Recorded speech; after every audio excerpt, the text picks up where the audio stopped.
प्रभावे कृष्णकर्मणा तस्मै संज्ञानरूपाय नमोस्तु परमात्मने। नमो हरिहंतारं नमो सिद्धारं नमो आयरीयारं नमो वज्रायारं नमो लोई संवसामूलम्। अनंत अनंत परम सिद्ध भगवान की देवादी देवी उच्चारण श्री महावीर भगवान की परम पूज्य अध्यात्म उत्तिष्ठा आचार्य श्री पूज्य पाद स्वामी की परम पूज्य अध्यात्म योगी आचार्य परमेश की विशुद्ध सागर जी महाराज जी की श्रवण मुनि श्री सुयस सागर जी महाराज जी की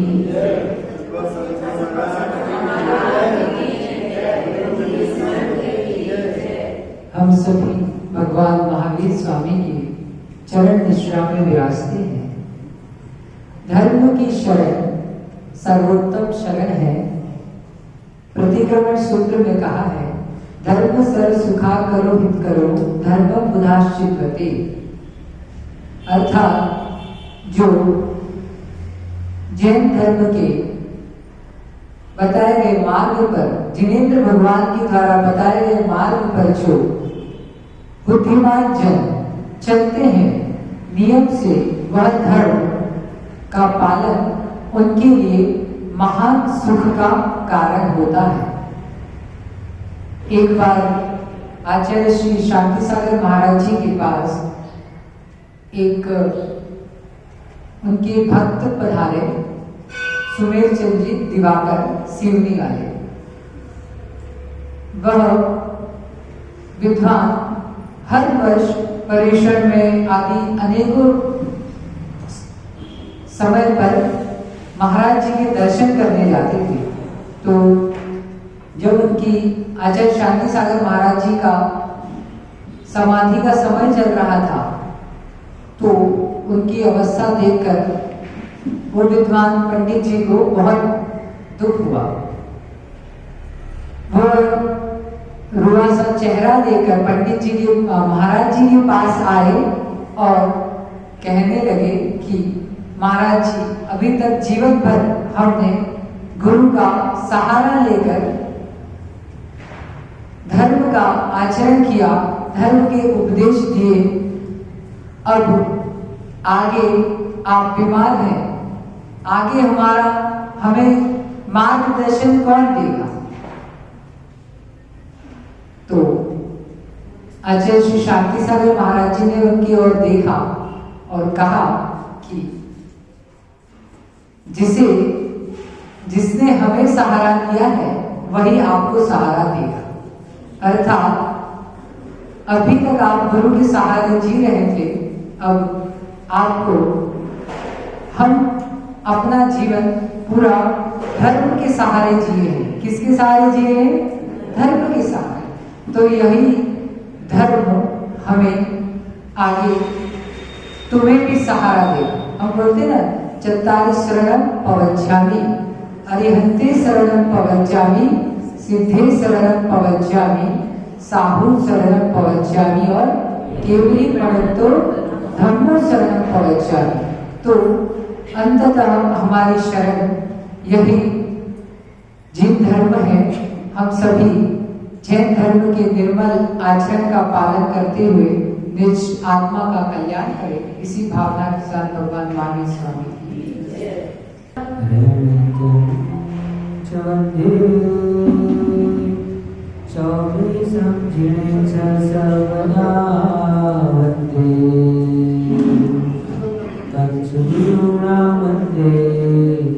चरण चरण सदा वंदे,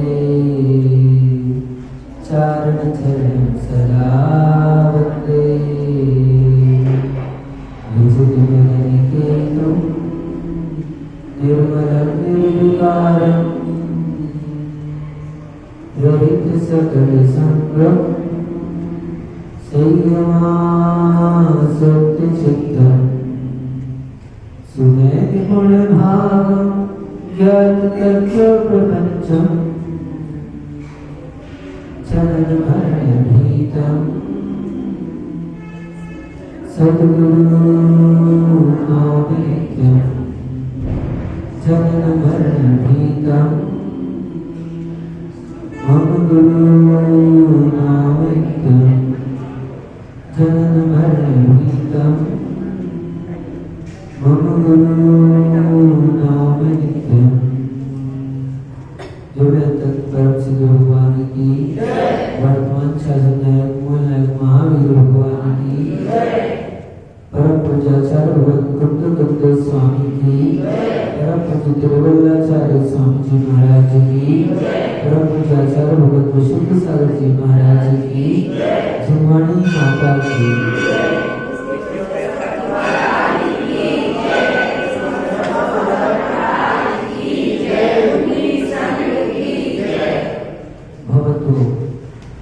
हम सभी के महाभाग्य का उदय हुआ है जो सर्व के प्रभु की देशना का लाभ मिल रहा है।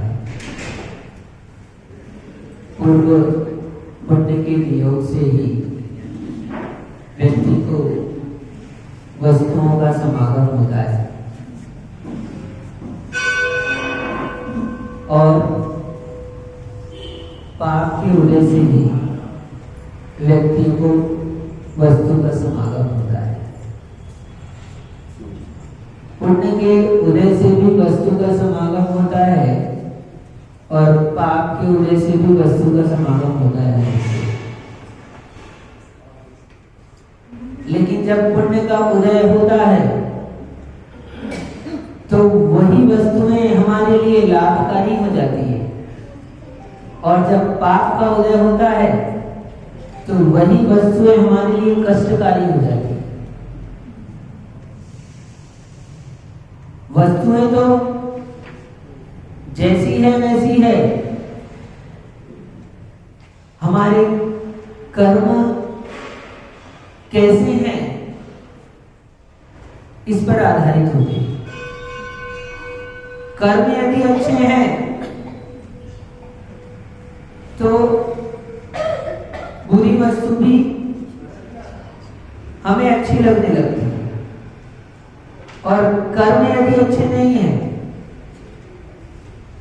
तो अच्छी वस्तु भी हमें बुरी लगने लगती है। बहुत सारी स्थितियां होती हैं, हम आज कर्म की तरफ से देखने की कोशिश कर रहे हैं।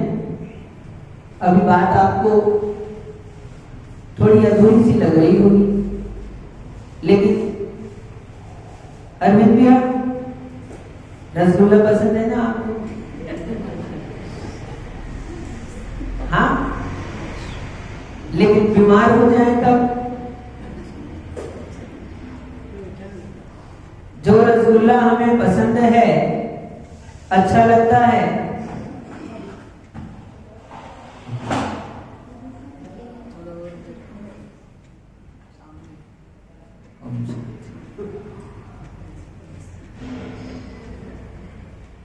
ठीक है।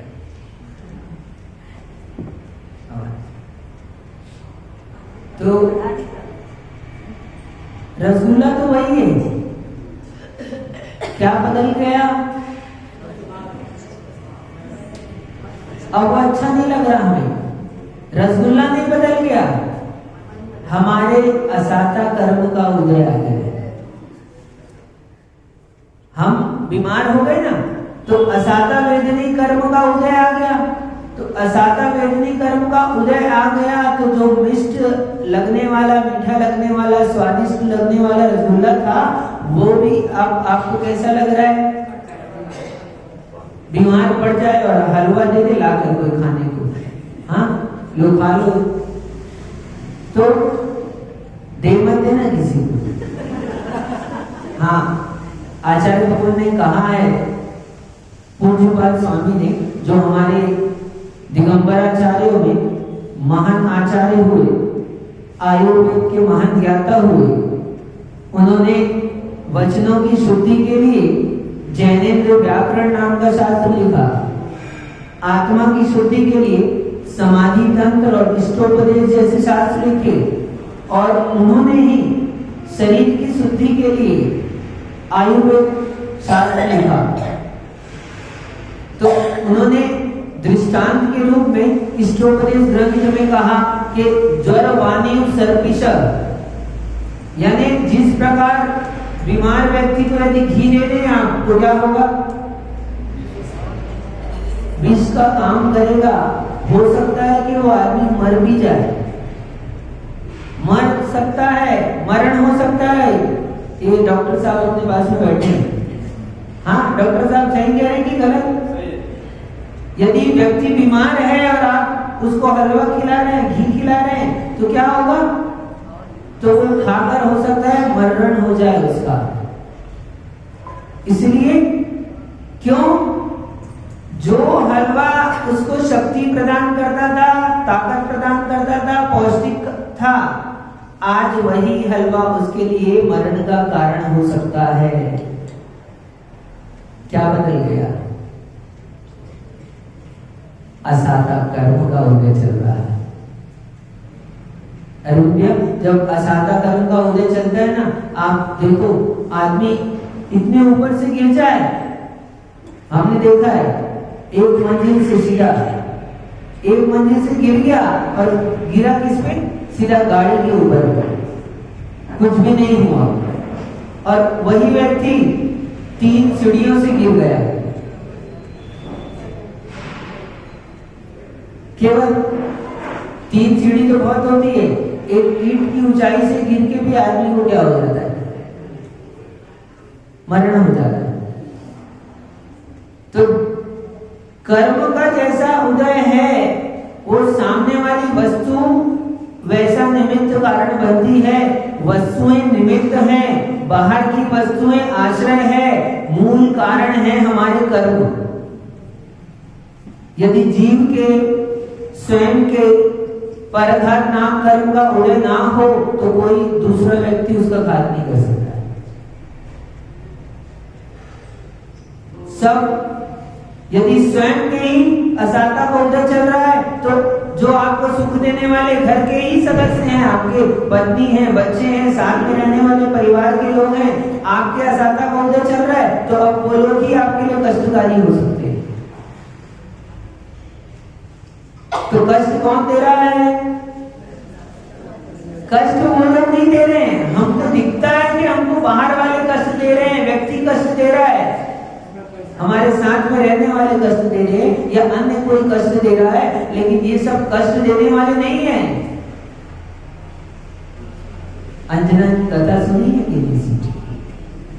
हाँ, उसके पिता ने कष्ट दिया उसको, उसके पति ने कष्ट दिया। 22 वर्ष तक डॉक्टर साहब जरूर पढ़ना एक बार। पुराण ग्रंथों के पढ़ने से हमें जीवन जीने का तरीका आता है।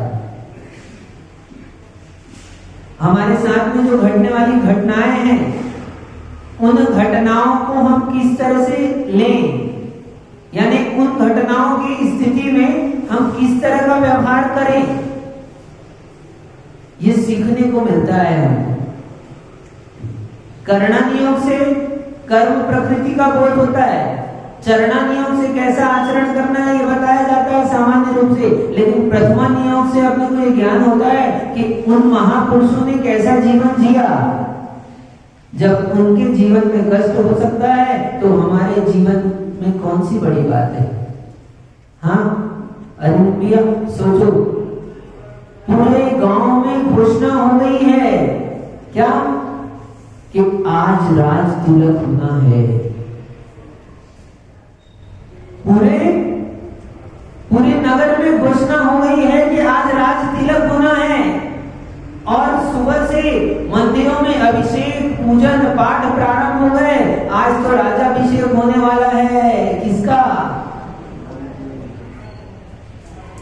रामचंद्र जी का। सब मंगलाचरण कर रहे हैं, सब उत्सव मना रहे हैं, सब गीत गा रहे हैं कि आज राजाभिषेक और सुबह से मंगलाचरण होने पर जैसे ही मध्याह्न का काल आया, क्या हुआ? ये प्रतिष्ठाचार्य जी अपने पास आकर बैठे, इनसे पूछो क्या हुआ? हाँ, अच्छे अच्छे का ज्योतिष मंत्र जी फेल हो जाता है। हाँ, सही बात। क्या? हाँ, ज्योतिष बनाएंगे, आप ज्योतिष बनाओगे, वो ज्योतिष काम नहीं आएगा।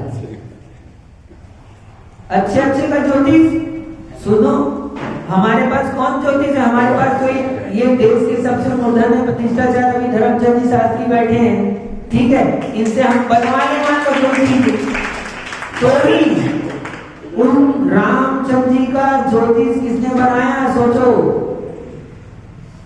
अयोध्या का जिनके राज तिलक होना है तो उनके लिए भी मुहूर्त निकाला था कि नहीं निकाला था? और मुहूर्त निकाला, मंगलाचरण हो रहा है, सुबह से सब गीत गा रहे हैं कि आज राज्याभिषेक होना है, और दोपहर होते होते तब सब कुछ बदल गया,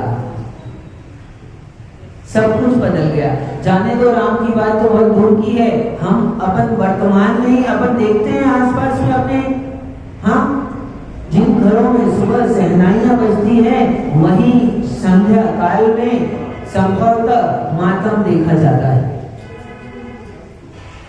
या फिर जहां संध्या काल में मातम देखा जाता है वहीं अगले दिन सुबह किसी पुत्र का जन्म के द्वारा उत्सव भी देखा जाता है, उत्सव देखा जाता है। कर्म की बड़ी विचित्रता है, कर्म की बड़ी विचित्रता है। साता का उदय है तो सब कुछ अच्छा, और असाता का उदय प्रारंभ हुआ तो सब कुछ समाप्त। धन हो सकता है, भोग सामग्री हो सकती है, लेकिन भोग नहीं हो सकता। अरे रुपया, धन संपत्ति वैभव सब प्राप्त हो सकता है, लेकिन भोग सके कि नहीं भोग सके कोई निश्चित नहीं है।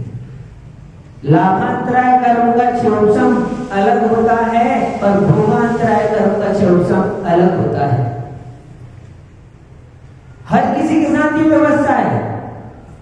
महाराज के लाभांतराय कर्म का क्षोभम होता है तब उनको आहार के लिए सामग्रियां सामने उपलब्ध होती है।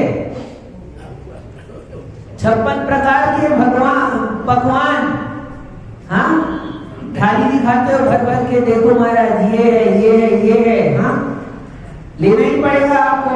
हम हटवाते भी हैं तो बोलते नहीं हटाओ, तो हम मन में सोचते हैं तुम कह लो, लेकिन हमको मालूम है मिलना नहीं है। क्या मिलना उतना ही है? बोले महाराज हम तो इतना बनाया, इतनी तैयारी की, सुबह 5 बजे से उठे, क्या मन नहीं था क्या देने का आहार? आहार देने का तो मन था, सारी व्यवस्थाएं की थी, तो आहार देने का तो भक्ति से लगाया, ऐसे नहीं लगाया चौका।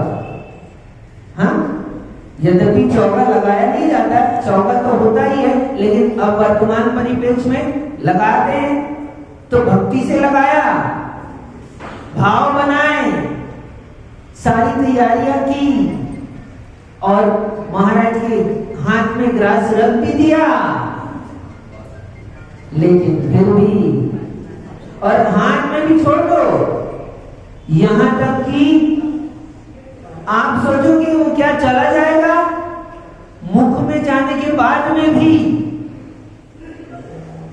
महाराज ने स्वाद ले लिया, संजय भैया, महाराज ने रस ले लिया, और जब घटकने ही वाले हैं कि उतने में हाथ में, तो वो मुख का ग्रास भी, चबाया हुआ भी, वो भी निकालना पड़ता है, वो भी अंदर नहीं जा सकता, वो अंदर नहीं ले जा सकते। कर्म है कर्म, इसलिए अपने को पता नहीं कौन से कर्म का उदय आने वाला है हमारे। कब किसके कैसे कर्म का उदय आ जाए। कहो अभी तो ठीक ठाक खड़े थे, क्या हो गया 2 मिनट में? हाँ क्यों श्रीपाल दादा कह रहे थे अच्छे खासे थे, बस 2 मिनट में कहां चले गए पता नहीं चला। अरे हमको नहीं पता चला, आपको नहीं पता चला, लेकिन कर्मों का व्यवस्था व्यवस्थित है, सब केवली को सब पता है। हमको नहीं दिख रहा कि अगले क्षण में क्या होने वाला है, इसलिए हम सोचते हैं, परेशान होते हैं, और हमको लग रहा है अचानक हो गया। अचानक नहीं हुआ, जो भी हुआ है। संजय भैया अभी अभी बोल रहे थे, खड़े थे, गाड़ी आई पीछे से, ठोकर लगी, क्या हुआ? तो कौन से कर्म का उदय किसके कब आ जाए कोई नहीं जान सकता है। ज्यादा दूर क्यों जाते हो? अभी अभी की वो उस दिन की घटना, हाँ पंडित जी यही पास के गांव की घटना है। लोग उत्सव मना रहे थे, जुलूस मना रहे थे, और जुलूस के लिए एकत्रित हुए, बैंड बज रहे हैं, और सामने में गाड़ी वाहन आ गया। बस क्षण मात्र में ही ना जाने कितने ही लोग। तो इसलिए आचार्य भगवान तो क्या कहते हैं, रोड में चलते हो तो घर से निकलने के पहले घर वालों से क्षमा मांग कर निकला करो।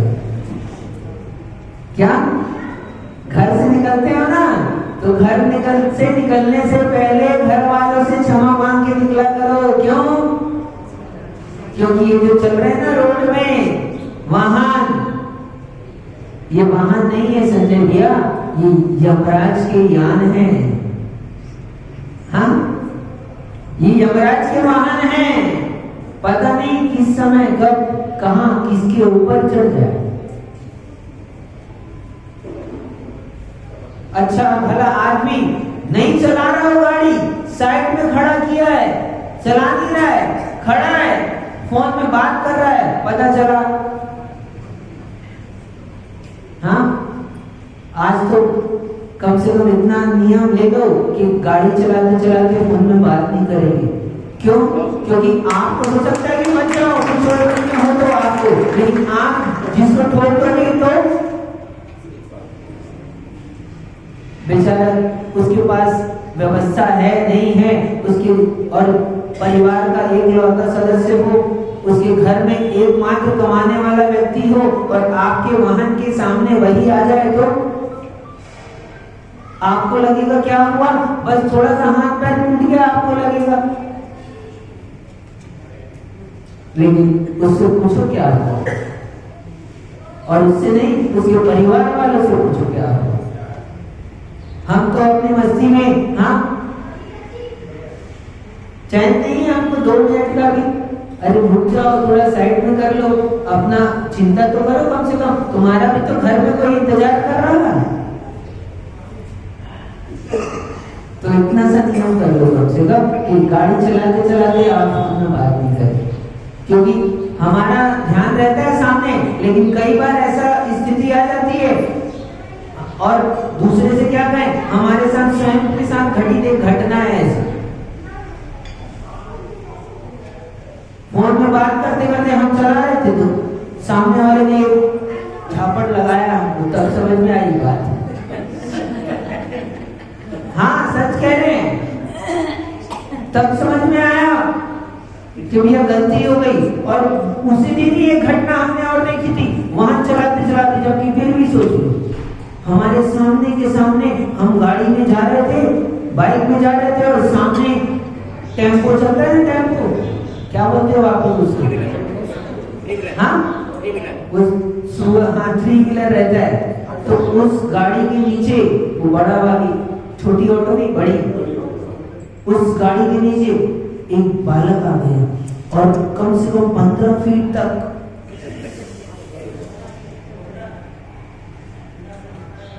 उस घटना को देख के हमारा दिमागी काम नहीं किया, हम जिस काम के लिए गए थे हम लौट कर आ रहे थे वापस। जो काम करने के लिए गए थे वो घटना देखने के बाद हम गए नहीं काम के लिए, हम लौट कर वापस आ रहे थे। तो आते आते हमारा मन तो ऐसे लग नहीं रहा था, उस दृश्य सामने में घूम रहा था। अचानक से फोन बंद किया तो हमने भी गलती से फोन उठा लिया और हमको कुछ समझ नहीं आया। इतने में एक दूसरा वाहन वाला आ गया, थोड़ी सी टक्कर हो गई, एक लगा तो समझ में आया कि भैया क्या हो रहा है। ऐसा होता है, हम लोग अपनी धुन में चलते हैं और कहां की कब क्या हो जाता है पता नहीं चलता है। बहुत संभल के रहना चाहिए। तो पुण्य का उदय है तो सब चलते रहेगा, और असाता का उदय आ गया तो वो जो साधन आपने जोड़ के रखे हैं वो साधन ही हमारे लिए क्या हो जाएंगे, पाप के साधन, मौत के कारण बन सकते हैं। इसलिए कभी अहंकार मत करना, इसलिए कभी अहंकार मत करना कि हमारे बहुत पुण्य का उदय चल रहा है। रासू भाई, कभी अहंकार मत करना। आज चल रहा है पुण्य का उदय, क्या पता शाम तक रहे कि नहीं रहे पुण्य, और शाम तक तो बहुत दूर की बात है। आनंद भाई, अगले क्षण का भी पता नहीं रहता चीज। तो आचार्य भगवान यहाँ पर प्रेम की चर्चा कर रहे थे। इस ग्रंथ के अंतर्गत आज इस विषय को पूरा करते हैं। पंडित जी, कूरल काव्य ग्रंथ चल रहा है, नीति का महान ग्रंथ, जिसमें जीवन जीने की कला आचार्यों ने प्रस्तुत की है। उसके अंतर्गत प्रेम की चर्चा चल रही है यहाँ पर। और कल आचार्य भगवान ने कहा था, धर्म भी व्यक्ति के विनाश का कारण होता है। क्या? धर्म भी व्यक्ति के विनाश का कारण होता है। मेरी बात सुनने में आपको अजीब लग रही होगी, लेकिन आचार्य भगवान ने कहा कि धर्मशीलता उस मनुष्य को जला डालती है। धर्मशीलता उस मनुष्य को जला डालती है। कैसे? जैसे सूर्य बिना अस्थि के कीड़ों को जला देता है। सूर्य होता है ना, सूर्य बिना अस्थि के 4 इंद्रिय तक के जीव होते हैं, सूक्ष्म जीव, वो जल जाते कि नहीं जल जाते? तो जिस प्रकार सूर्य बिना अस्थि के कीड़ों को जला देता है, उसी प्रकार धर्मशीलता मनुष्य को जला देती है, बिना प्रेम वाला हो तो। यदि अंतस में प्रेम नहीं है तो वो धर्म भी नाश का कारण हो जाएगा। इसलिए धर्म के साथ साथ प्रेम होना जरूरी है। आज आचार्य भगवान कहते हैं, जो मनुष्य प्रेम नहीं करता, क्या कह रहे हैं? जो मनुष्य प्रेम नहीं करता वह तभी फूलेगा फलेगा। जो प्रेम नहीं करता उसके घर में संपत्ति आएगी बहुत सारी। जो प्रेम नहीं करता उसका परिवार बढ़ेगा। जो प्रेम नहीं करता उसको बहुत सारी भोग सामग्री मिलेगी। कब मिलेगी ये बताते हैं, सुनो। जो मनुष्य प्रेम नहीं करता वह तभी फूलेगा फलेगा जब मरुभूमि के सूखे हुए वृक्ष के ठूंठ में कपोले निकल आएंगे। क्या? मरुस्थल में हो, कहां पर? रेगिस्तान में, मरुस्थल में हो, और वृक्ष नहीं, वृक्ष का ठूंठ। देखा ठूंठ कैसे समझते हैं? अभी पंडित जी गए होंगे आप स्कूल की तरफ, तो सबसे पहले मोड़ में आपको राइट हैंड साइड में सामने खड़ा हुआ सूखा वृक्ष मिला होगा, हाँ, उसी को कहते हैं ठूंठ। जब वृक्ष की भी आयु पूर्ण हो जाती है, आप देखो कि जंगल में देखो इतने सारे वृक्ष होते हैं, लेकिन वहां भी कोई ना कोई ठूंठ मिल जाता है। हम सोचते हैं क्या बात है, सब पेड़ हरे भरे हैं लेकिन यही सूखा क्यों खड़ा है? हाँ, देखा कभी ऐसा दृश्य नहीं देखा? अरविंद भी आपके घर में तो बहुत से पौधे लगे हैं, आप सब में पानी देते हो, फिर भी आप देखना बहुत सारे पौधों में पानी देते देते भी आप पाओगे कि एक वृक्ष तो पूरा सूख गया। क्या पानी नहीं दिया उसको? दिया था। क्या उसमें खाद नहीं डाली? डाली थी, लेकिन पानी भी डाला, खाद भी डाली, सब व्यवस्था की राकेश भाई, लेकिन समय उसका पूरा हो गया। समय उसका पूरा हो गया। तो ऐसा जो ठूंठ होता है, वृक्ष का ठूंठ है, उसमें कपोले कब आएंगी? नमक बारिश होगी तब। कब आएगी बताओ? मरुस्थल में हो, और वो भी कहां पर? एक बार हरे भरे हरियाली वाले क्षेत्र में हो तो हम मान ले कि उसमें पानी गिरे तो दूसरा कोई वृक्ष उस पर उत्पन्न हो जाए, उसमें तो नहीं आएगी कपोले, लेकिन एक सूखे वृक्ष पर नया वृक्ष उत्पन्न होते देखा होगा आपने डॉक्टर साहब, देखा कि नहीं? दूसरा तो हो सकता है लेकिन वो स्वयं हरा भरा नहीं हो सकता। ऐसे ही समझ लेना, जिसके अंतस में प्रेम नहीं है उसको फूलेगा फलेगा नहीं, वो व्यक्ति वृद्धि को प्राप्त नहीं हो सकता। लेकिन आपको तो शंका लग रही है अभी महाराज, हम तो देख रहे हैं क्या कि प्रेमहीन भी वृद्धि को प्राप्त हो रहे हैं, धन संपदा बढ़ रही है। बढ़ रही कि नहीं बढ़ रही? प्रेमहीन के घर में भी संपन्नता बढ़ रही है, भोग सामग्री प्राप्त हो रही है। तो आप तो कह रहे हो कि प्रेमहीन को ये सब नहीं मिलने वाला।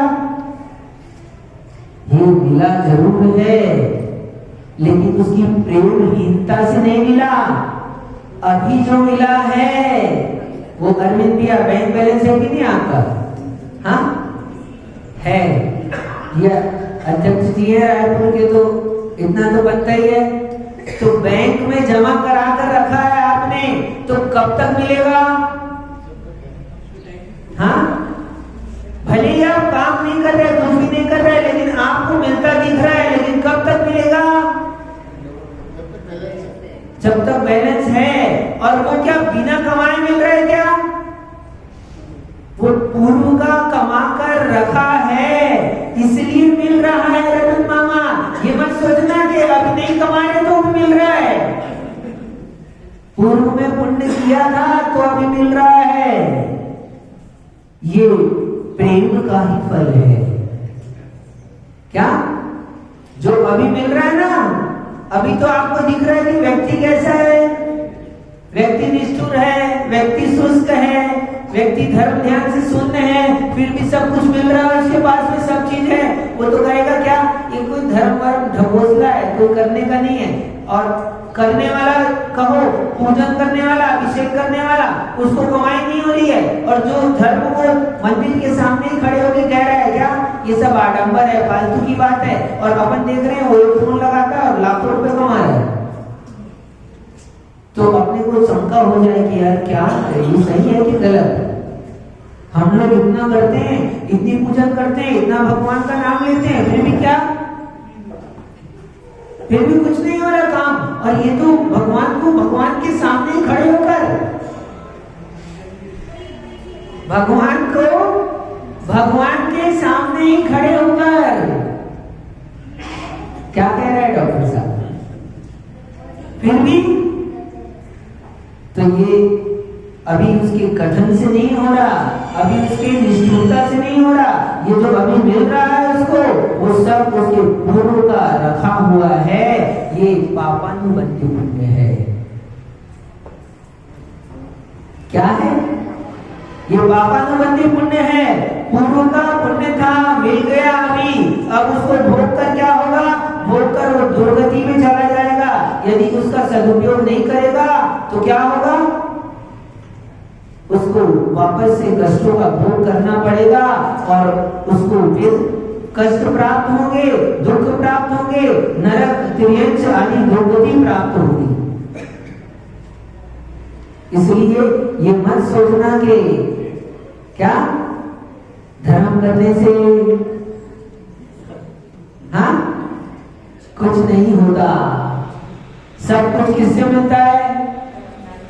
कई लोग कहने लगते हैं कुछ नहीं होता, तुम फालतू मंदिर जाते हो, मेहनत करो, कुछ कमाई करो तो मिलेगा। क्या मेहनत करो मंत्री जी तो मिलेगा? अरे मेहनत करने अकेले से नहीं मिलता रसू भाई। मेहनत तो एक रिक्शा वाला भी करता है कि नहीं करता? बोलो क्यों पंडित जी, मेहनत करता है कि नहीं करता रिक्शा वाला? धर्मचंद जी, शास्त्री जी, पंडित जी, हम आपसे पूछ लेते हैं, बहुत अनुभवी हैं, बुजुर्ग हैं, विद्वान हैं, है ना? बहुत अनुभव है इनके पास में। अभी तक देश में लगभग 250 प्रतिष्ठा करा चुके हैं और 13 उम्र से इन्होंने अपना घर छोड़कर साधु संघ में आ गए थे। बाल ब्रह्मचारी प्रतिष्ठाचार्य हैं और भारत के बाहर विदेशों में कम से कम 20 प्रतिष्ठाएं करा चुके हैं। इसलिए इन्हीं से पूछते हैं, बताओ क्या पूछ रहे थे? रिक्शा वाला मेहनत करता है कि नहीं करता? ये उठाकर मजदूर दिन भर मेहनत करते हैं कि नहीं करते? तो केवल मेहनत करने से, पुरुषार्थ करने से मिलता होता तो उनको ज्यादा मिलना चाहिए था। अरविंद भी आपसे तो ज्यादा मेहनत करते हैं कि नहीं करते, ये बताओ की बात। हाँ करते हैं ना? आपकी ही दुकान में रहने वाले स्टाफ आप देखते हो कितनी मेहनत करते हैं। क्यों रासू, तुम्हारे पत्थर खदान में तुम तो पत्थर नहीं फोड़ते कभी, हाँ? लेकिन तुम्हारे खदान में सुबह से शाम तक संजय भैया, हाँ, रोड बनाते हो आप, कितनी मजदूर लोग मेहनत करते हैं, धूप में, छांव में, ठंड में। हमको यहाँ ठंड लग रही है, अंदर बैठे बैठे ठंड लग रही है, और वो सुबह बाहर से ठंड में हम देख रहे थे, हम जा रहे हैं और वो बेचारा ठंडे पानी से गाड़ी धो रहा है। हम ठंड में ठिठुरते हुए जा रहे हैं, लोग सब हाँ अपनी अपनी व्यवस्था बना रहे हैं और वो ठंडे में ठंडे पानी से क्या कर रहा है रासू? बस धो रहा है। बस देख के आओ यहाँ बाहर, सुबह निकलना तक दिख जाएगा तुमको। तो धो रहा है, क्या मेहनत नहीं कर रहा? क्या वो मेहनत कर रहा, लेकिन केवल मेहनत करने से मिलता होता तो उनको ज्यादा मिलना चाहिए था। एक क्लास में बच्चे लोग सब पढ़ते हैं, सब मेहनत करते हैं, लेकिन नंबर मिलता है तब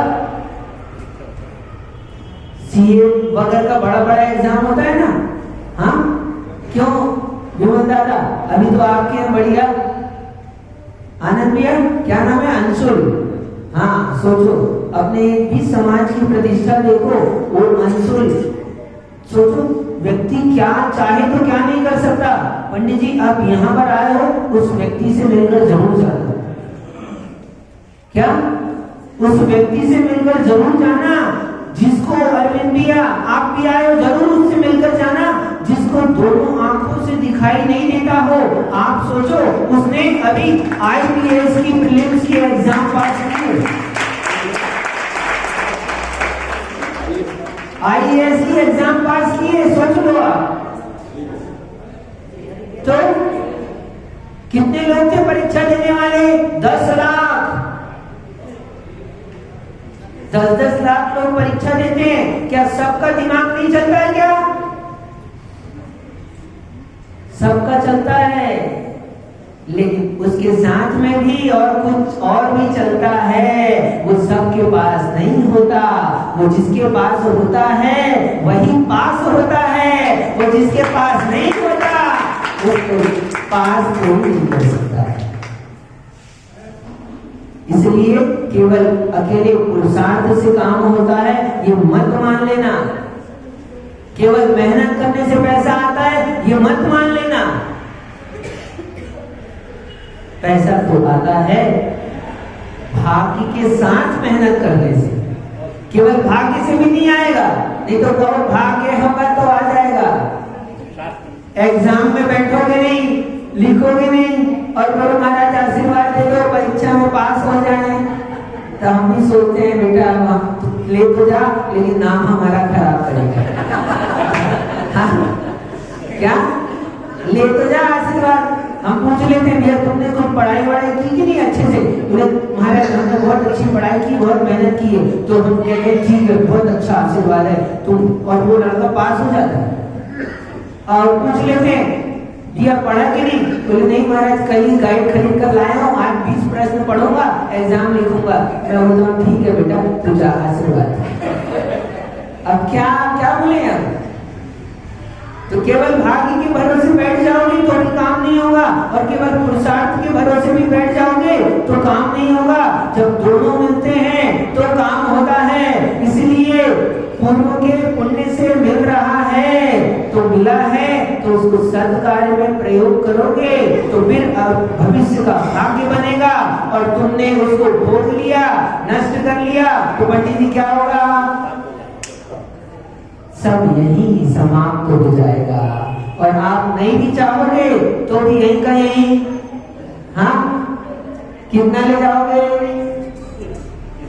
क्यों स्विस में रख दोगे, बैंक में तो चला जाएगा साथ में। हाँ नहीं जाएगा, एटीएम में जेब में रख के रखे रहोगे तो, हाँ अरे जेब में रखा हुआ तो रहने दो, इतना कि यदि आपने कफन खरीद कर रखा है अपने लिए तो भी वो साथ में नहीं जाने वाला है। जिस दिन मरण होगा आपका तो कोई दूसरा पड़ोसी नया खरीद कर लाएगा आपके लिए। इसलिए चिंता मत करो, क्या चिंता मत करो। यदि प्रेम भीतर में नहीं है तो तब कब फूलेंगे फलेंगे, जब मरुस्थल के धूप में कपोले आ जाएंगी, बस समझ लेना उस दिन जो प्रेम से शून्य है वो फूलेगा फलेगा। अब आपको यदि फूलना फलना है, यदि चाहते हो सब कुछ हमारा अच्छा बना रहे, साता का उदय चलता रहे, तो अपने हृदय में प्राणी मात्र के प्रति प्रेम भाव उत्पन्न करो, जीवों पर दया करो। सबसे वास्तविक प्रेम तो यही है कि हम सब जीवों को अपने समान माने। हमको कष्ट होता है तो उसको भी तो कष्ट होता होगा। जब हम नहीं सहन कर पाते तो वो बेचारा कैसा सहन करेगा। जब दूसरे का कष्ट आपको कष्ट दिखाई देने लगे तो समझ लेना आपके भीतर में प्रेम आ गया है, आपके भीतर में धर्म आ गया है। और यदि धर्म करने पर भी दूसरा जाता है तो जाए, हमारा क्या जाता है। जिस दिन ऐसा लगने लगे तो समझ लेना वो धर्म भी आपको नष्ट कर देगा। किस तरह, जैसे सूर्य उन कीड़ों को नष्ट कर देता है, ऐसे ही वो धर्म भी आपको नष्ट कर देगा। और आचार्य भगवत फिर कहते हैं बहुत सुंदर बात, बाह्य सौंदर्य किस काम का। बाहर से तो बहुत सुंदर है पंडित जी, हाँ बाह्य सौंदर्य किस काम का, जबकि प्रेम जो आत्मा का भूषण है हृदय में है ही नहीं। बाहर से तो बड़ा सुंदर दिख रहा है, अच्छा दिख रहा है, लेकिन पड़ोसी के प्रति, हाँ और पड़ोसी जाने दो अपने साथ में रहने वालों के प्रति भी। पंडित जी ऐसा भी होता है, भाई भाई हो और भाई ही भाई की उन्नति ना सहन कर पाए। आज का नहीं, ये तो मनुष्य की प्रकृति है, अनादिकाल की व्यवस्था है। आप ज्यादा दूर मत जाओ, जाकर देख लो, ऊपर खड़े हैं आदिनाथ भगवान, उनसे पूछना आपके तो 2 बेटे थे, भरत और बाहुबली, दोनों भाई भाई थे कि नहीं थे। तो भी अब लोग कहेंगे महाराज अब जब भरत बाहुबली ने लड़ लिया तो हम लड़ते हैं तो कौन सी बुरी बात है। अच्छा आपके मन में प्रश्न आता है तो हम पहले ही कह देते हैं ये बता दो, हाँ तो आपको अच्छा रेफरेंस हो, ये बोलेंगे महाराज आज प्रवचन में कुछ मिला हो या ना मिला हो, हमको अच्छा मिला, क्या मिला रतन मामा? बोले भाई भाई लड़ सकते हैं, कोई कहेगा हम तो हम कह देंगे वो भरत बाहुबली तो लड़े थे, तो बस इतना ही देखते हो, फिर आगे नहीं देखते कि वो दोनों तो फिर बाद में दीक्षा ले ली, दोनों ने मोक्ष चले गए, एक ने राजपाट छोड़ दिया, तब भरत बाहुबली का दृष्टांत नहीं दोगे और लड़ाई का नाम आएगा तो कहोगे क्या? अपने मतलब का है ना, सब निकाल देते हैं बस। हाँ, ऐसा काम मत करो भाई, इतनी मेहनत कर रहे हैं थोड़ा।